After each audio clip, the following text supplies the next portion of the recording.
ప్రార్థన నిన్ను స్వస్థపరిచిందనలా, నీ విశ్వాసమే నిన్ను స్వస్థపరిచింది. సమాధానం గలదానివై పో అన్నాడు. ఇప్పుడు మీకేమర్థమైంది?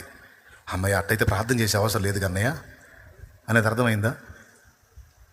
కొంచెం బరువు దిగినట్టుంది కదా గుండెల మీద నుంచి. అంటే విశ్వాసం ఉంచితే జాలిగా ప్రార్థన చేయాల్సిన అవసరం లేదన్నమాట అని కొంపతీసి ప్రార్థన కొట్టేది. దానికి కూడా ఒక కారణం ఉంది, చెబుతా. ప్రార్థన అవసరమే,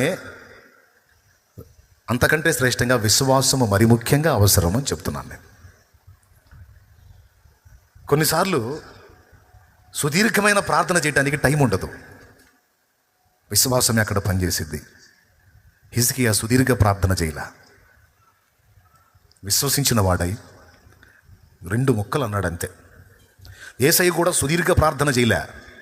లాజర్ని, చచ్చిపోయిన లాజర్ని తిరిగి బతికించేటప్పుడు 2 ముక్కలు అన్నాడు అంతే. తండ్రి, నువ్వెల్లప్పుడూ నా మనవులు వినుచున్నందుకు నీకు కృతజ్ఞతాస్తుతులు చెల్లించుచున్నాను. నువ్వు ఎల్లప్పుడూ నా మనవులు వినుచున్నావు. అయితే నీవు నన్ను పంపితివని నా చుట్టూ ఉన్న వీరు తెలుసుకున్నట్లు ఇదిగో నీకు ప్రార్థన చేస్తున్నానని లాజరు బయటకు రా అన్నాడు.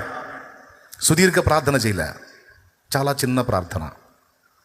కావాలంటే చూడు, యోహాను సువార్త 11వ అధ్యాయము 30వ వచనం నుంచి చదువు తల్లి. 41వ వచనం. సరే చదువు, ఒక్క వచనం చదువు. తండ్రి, నీవు నా మనవి వినినందుకు నీకు కృతజ్ఞతాస్తుతులు చెల్లించుచున్నాను. నీవు ఎల్లప్పుడూ నా మనవి వినుచున్నావని నేను ఎరుగుదును గాని, నీవు నన్ను పంపితివని చుట్టూ నిలుచియున్న ఈ జన సమూహము నమ్మునట్లు వారి నిమిత్తమై ఈ మాట చెప్పితిన నేను. అద్దుగో, వారి కోసం నీకు ఈ మాటలు చెప్తున్నా అని అంతే. బాయ్, అందరూ కలిసి స్తోత్రాలు చెప్పండి అని అందరూ, మీరు మొదలు పెట్టబోయారు, మీరు కాదు, యేసయ్య. అందరూ కలిసి స్తోత్రాలు చెప్పండి, స్తోత్రాలు చెప్పండి అని చెప్పించలా.